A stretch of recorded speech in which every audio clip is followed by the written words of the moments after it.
বিপ্লবীদের রক্তের কথা বলে একটা অট্টহাসি দিয়েছে। তিনি এই অট্টহাসি কেন দিয়েছে? কারণ তিনিও এই জুলাই আগস্ট গণঅভ্যুত্থানের উত্তাপটি বুঝতে পারেনি। এই যে ঐক্যমত কমিশন যেই এটি বানিয়েছে, সেখানে যদি শহীদ পরিবারদের প্রতিনিধিকে রাখা যেত, রাখা সম্ভব হয়নি। তার চেয়ে বেশি আমরা সম্মানিত হতাম যদি জুলাই ঘোষণাপত্র যখন তৈরি করা হয়েছে, সেখানে যদি শহীদ পরিবারের প্রতিনিধিদেরকে অথবা আহত প্রতিনিধিদেরকে রাখা যেত। সেটাও সম্ভব হয়নি। আমরা আরো বেশি সম্মানিত হতাম 5ই আগস্টের পরে যখন সরকার গঠন হয়েছে, সেখানে যখন সরকার শপথ নিয়েছে, শপথের নেওয়ার যারা শপথ নিয়েছে তাদের সামনে যদি শহীদ পরিবারের কিছু অংশ এবং আহতর কিছু অংশ যদি সেখানে উপস্থিত রাখা যেত, সেটাও সম্ভব হয়নি। তো আমার মনে হয় মানুষ আসলে জুলাই আগস্ট গণঅভ্যুত্থানের যেই বিপ্লবের যেই উত্তাপটি, সেই উত্তাপটি থেকে বঞ্চিত হয়েছে সেই 5ই আগস্টের পরের যেদিন সরকার শপথ নিয়েছে সেদিনই।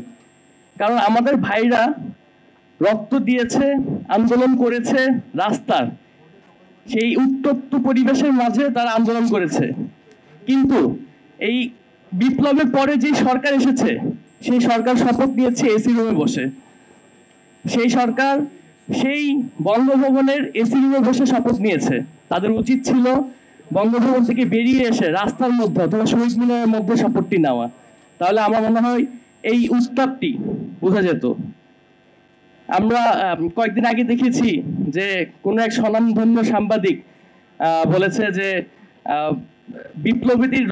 বিপ্লবীদের রক্তের কথা বলে একটা অট্টহাসি দিয়েছে। তিনি এই অট্টহাসি কেন দিয়েছে? কারণ তিনিও এই জুলাই আগস্ট গণঅভ্যুত্থানের উত্তাপটি বুঝতে পারেনি এবং এই অট্টহাসির মাধ্যমে তিনি যে কুলনেস দেখিয়েছে, এই কুলনেস দেখানোটাই ওনার কাছে স্বাভাবিক মনে হয়েছে। কারণ এই উত্তপ্ত রাস্তায় যদি সরকার নেমে এসে শপথ নিত, তাহলে হয়তো বা এই উত্তাপটি বোঝা যেত। তো এগুলো আসলে মনের ক্ষোভ, যেগুলো প্রকাশ করার কখনো কোথাও সুযোগ পাই না, অথবা পেলেও সেভাবে করতে পারি না, কিন্তু আজকে এখানে করছি। এই যে জুলাই চার্টার, সেটি যে বাস্তবায়নের প্রক্রিয়া, সেটি এই জুলাই চার্টার তৈরি করার আগে এই বাস্তবায়নের প্রক্রিয়া নিয়ে আলোচনা করা উচিত ছিল। তারপরে এই জুলাই চার্টার তৈরি করা উচিত ছিল আমার মতে। আমার মনে হয় আমার সাথে অনেকে এখানে একমত হবে।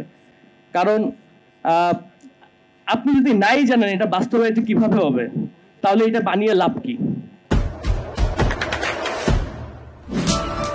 দেশে দেশে সবার সাথে দ্য নিউজ।